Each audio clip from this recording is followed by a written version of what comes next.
Hi, my name is David Hammock. I'm with Insight Realty Network. I am a Texas realtor, and I'm here with Daryl Williams, and he is going to answer some questions with us. He is also a licensed tax protester in the state of Texas. Right, licensed property tax consultant in the state of Texas, yes. Daryl is a licensed property tax consultant in Texas, and he's going to answer some questions for us. And today we want to know, how does our homestead exemption help us in protesting our taxes? Homestead exemptions, yes. Very important with homestead exemptions. Every homeowner that is their primary residence, meaning that's a property that they live at for at least 6 months and a day throughout the year, can take advantage of a homestead exemption. Now, there are many different types of homestead exemptions. You have a general homestead exemption, an over 65 homestead exemption. You have a disability exemption that you could qualify for. There's a veterans disability homestead exemption. So there's a litany of them. And where you find this is you go to an appraisal district website. They'll typically have a drop-down menu, and you'll see it right there. It says homestead exemption. You click on it, and you can enter the values of all the information that pertain to you, and of course check the proper box for the homestead exemption that you want. Very important that everyone have a homestead exemption. And it is free to the homeowner to get a homestead. Totally free, totally free. You want to look over that homestead exemption form and make sure you're taking advantage of all those exemptions. The best way, the ultimate way that homestead exemption benefits you is that the appraisal district can only increase the value they tax you on only by 10% per any given year.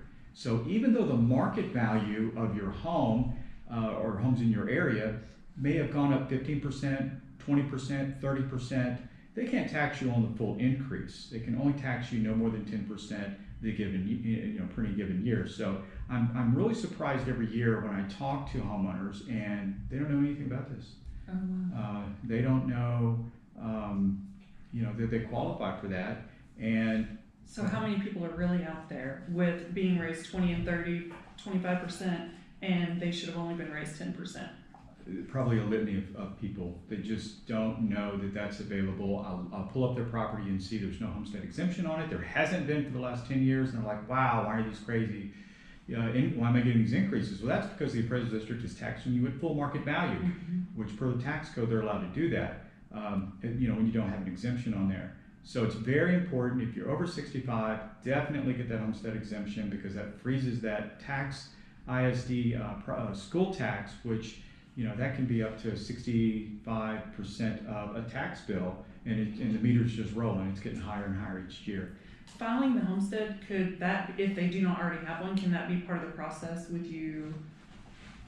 Absolutely, absolutely. I mean, that's the first thing that we're going to check, is make sure that there's a cap on how much the appraisal districts are taxing this property owner, year to year. So, if you do it on your own, a little piece of advice that's going to go a long way is, sure, fill out the form, download it, sign it, date it, take a driver's license, go up to I would go up to the appraisal district and say, hey, I need to file my homestead exemption, and then get a copy stamped received.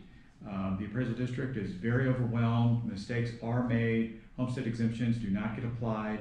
And one way, if they have any glitches and your homestead exemption, you're like, well, I filed it, I did it online, but they're not showing anything. Well, once you have a stamped copy received, there is no dispute. Here it is. You guys stamped it on this day. Apply the reduction, and then give the discount that is afforded to me.